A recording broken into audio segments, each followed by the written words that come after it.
এই হলো আমার শ্বশুরবাড়ির পাড়ার রথ। আমার শ্বশুরবাড়ি যে পাড়াতে, ওই পাড়ার নামই হলো রথতলা।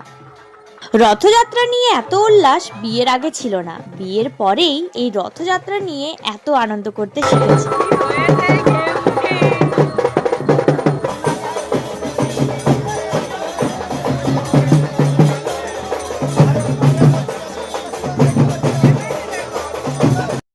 আর এবছর রথযাত্রার আনন্দটা আরো দ্বিগুণ হয়ে গিয়েছিল, কারণ কারণ আমাদের আলেখ্যবাবু এসেছিল যে।